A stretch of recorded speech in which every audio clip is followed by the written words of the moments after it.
Praise the lord. ఈ రోజు కొరకు ఏర్పాటు చేయబడిన వాక్య ధ్యానము మత్తయి సువార్త 26వ అధ్యాయము 1 నుండి 75 వచనాలని చదువుకుందాం. 1వ వచనం ప్రారంభం.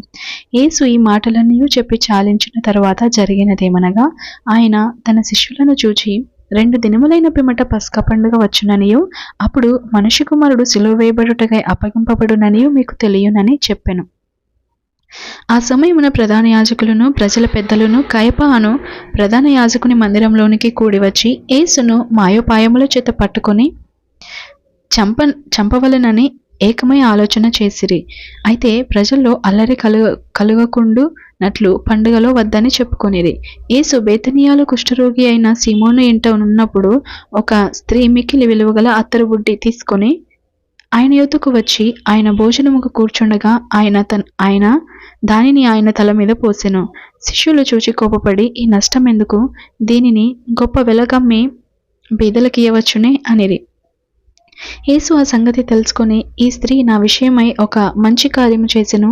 ఈమెను మీరెలా తొందర పెట్టుచున్నారు? బీదలు ఎల్లప్పుడూ మీతో కూడా ఉన్నారు, కానీ నేను ఎల్లప్పుడూ మీతో కూడా ఉండను.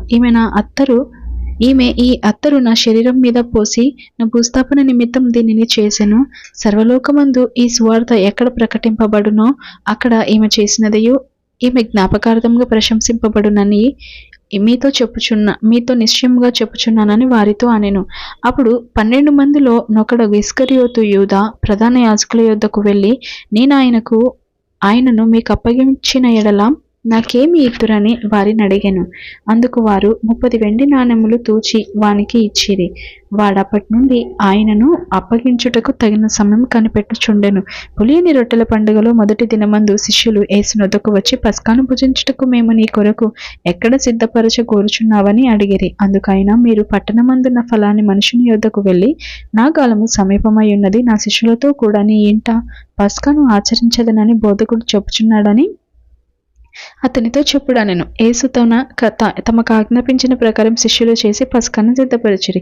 సాయంకాలం అయినప్పుడు ఆయన 12 మంది శిష్యులతో కూడా భోజనమునకు కూర్చుండెను. వారు భోజనము చేయుచుండగా ఆయన, మీలో ఒకడు నన్ను అప్పగించునని మీతో నిశ్చయముగా చెప్పుచున్నానెను. అందుకు వారు బహు దుఃఖపడి, ప్రతివాడును ప్రభువా నేనా అని ఆయనను అడుగగా, ఆయన, నాతో కూడా పాత్రలో చెయ్యి ముంచిన వాడెవడో వాడే నన్ను అప్పగించువాడు. మనుష్య కుమారుని గూర్చి వ్రాయబడిన ప్రకారము ఆయన పోవుచున్నాడు, కానీ ఎవని చేత మనుష్య కుమారుడు అప్పగింపబడుచున్నాడో ఆ మనుషునికి శ్రమ. ఆ మనుష్యుడు పుట్టి ఉండని ఎడల వానికి మేలని చెప్పెను. ఆయనను అప్పగించిన యూదా బోధకుడా నేనా అని ఆయన అడగగా, ఆయన నీవన్నట్టే అనెను. వారు భోజనము చేయుచుండగా యేసు ఒక రొట్టె పట్టుకొని దానిని ఆశీర్వదించి విరిచి తన శిష్యులకిచ్చి, మీరు తీసుకొని తినుడి, ఇది నా శరీరం అని చెప్పెను. మరియు ఆయన గిన్నె పట్టుకొని కృతజ్ఞతాస్తుతులు చెల్లించి వారికిచ్చి, దీనిలోనిది మీరందరూ త్రాగుడి, ఇది నా రక్తము, అనగా పాప క్షమాపణ నిమిత్తము అనేకుల కొరకు చిందింపబడుచున్న నిబంధన రక్తము. నా తండ్రి రాజ్యంలో మీతో కూడా నేను ఈ ద్రాక్షారసము క్రొత్తదిగా త్రాగు దినము వరకు ఇకను దాన్ని త్రాగునని మీతో చెప్పుచున్నానెను. అంతటా వారు కీర్తన పాడి ఒలివల కొండకు వెళ్ళిరి.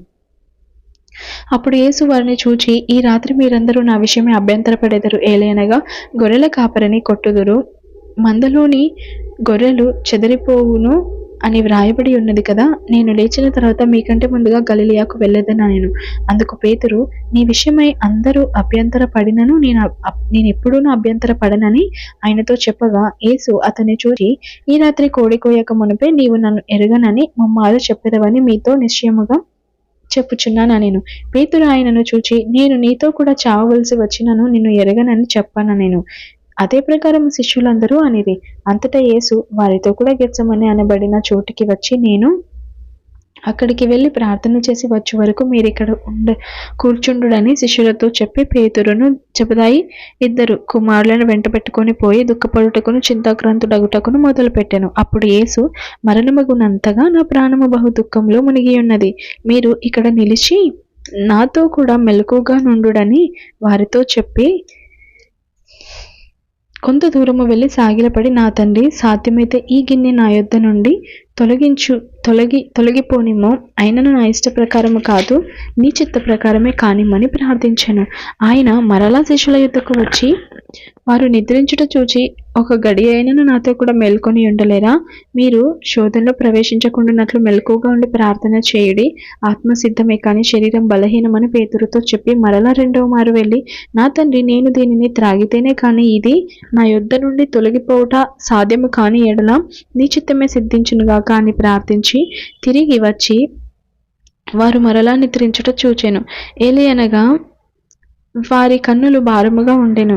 ఆయన వారిని మరలా విడిచి వెళ్ళి ఆ మాటలే చెప్పుచు 3వ మారు ప్రార్థన చేసెను. అప్పుడు ఆయన తన శిష్యుల యొద్దకు వచ్చి, ఇక నిద్రపోయి అలసట తీర్చుకొనుడి, ఇదిగో ఆ గడియ వచ్చి ఉన్నది, మనుష్య కుమారుడు పాపుల చేతికి అప్పగింపబడుచున్నాడు, లెండి వెళుదుము, ఇదిగో నన్ను అప్పగించువాడు సమీపించి ఉన్నాడని వారితో చెప్పెను. ఆయన ఇంకను మాట్లాడుచుండగా 12 మందిలో ఒకడగు యూదా వచ్చెను. వానితో కూడా బహుజన సమూహము కత్తులు గుదియలు పట్టుకొని ప్రధాన యాజకుల యొద్ద నుండి ప్రజల పెద్దల యొద్ద నుండి వచ్చెను. ఆయనను అప్పగించు వాడు, నేనెవరిని ముద్దు పెట్టుకొందునో ఆయనే యేసు, ఆయనను పట్టుకొనుడని వారికి గుర్తు చెప్పి వెంటనే యేసు వద్దకు వచ్చి, బోధకుడా, నీకు శుభమని చెప్పి ఆయనను ముద్దు పెట్టుకొనెను. యేసు, చిలికడా, నీవు చేయవచ్చినది చేయమని అతనితో చెప్పగా వారు దగ్గరకు వచ్చి ఆయన మీద పడి ఆయనను పట్టుకొనిరి. ఇదిగో యేసుతో కూడా ఉన్న వారిలో ఒకడు చెయ్యి చాచి కత్తి దూసి ప్రధాన యాజకుని దాసుని కొట్టి వాని చెవి తెగ నరికెను. యేసు, నీ కత్తి వరలో తిరిగి పెట్టుము, కత్తి పట్టుకోను వారందరూ కత్తి చేతని నశింతురు. ఈ సమయమున నేను నా తండ్రిని వేడుకొనలేననియు వేడుకొనిన ఎడల ఆయన 12 సేనా వ్యూహముల కంటే ఎక్కువ మంది దూతలను ఇప్పుడే నాకు పంపడనియు నీవనుకొనుచున్నావా? నేను వేడుకొనిన ఎడల ఇలాగు జరగవలనని లేఖనం ఎలాగూ నెరవేరునని అతనితో చెప్పెను. ఆ గడియలోనే యేసు జన సమూహములను చూచి, బందిపోటు దొంగ మీదికి వచ్చినట్టు కత్తులతోను గుదియలతోను నన్ను పట్టుకొని వచ్చితిరా? నేను అనుదినము దేవాలయంలో కూర్చుని బోధించుచున్నప్పుడు మీరు నన్ను పట్టుకొనలేదు. అయితే ప్రవక్తల లేఖనములు నెరవేరునట్లు ఇదంతయు జరిగినని చెప్పాను. అప్పుడు శిష్యులందరూ ఆయనను విడిచి పారిపోయిరి. యేసును పట్టుకొనిన వారు ప్రధాన యాజకుడైన కయప యొద్దకు ఆయనను తీసుకొని పోగా అక్కడ శాస్త్రులను పెద్దలను కూడి ఉండిరి.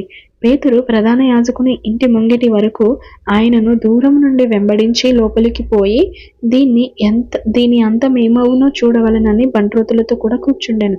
ప్రధాన యాజకులను మహాసభ వారందరూ యేసును చంపింపవలనని ఆయనకు విరోధముగా అబద్ధ సాక్ష్యం వెదుకుచుండిరి. కానీ అబద్ధ సాక్షులు అనేకులు వచ్చినను సాక్ష్యం ఏమీ దొరకలేదు. తుదకు 2 మనుషులు వచ్చి, వీడు దేవాలయమును పడగొట్టి 3 దినములలో దానిని కట్టగలనని చెప్పెననిరి. ప్రధాన యాజకుడు లేచి, నీవు ఉత్తరమేమీ చెప్పవా? వీరు నీ మీద పలుకుచున్న సాక్ష్యం ఏమని అడగగా యేసు ఊరుకుండెను. అందుకు ప్రధాన యాజకుడు ఆయనను చూచి, నీవు దేవుని కుమారుడవైన క్రీస్తు అయితే ఆ మాట మాతో చెప్పుమని జీవము గల దేవుని తోడని నీ కానబెట్టుచున్నానెను.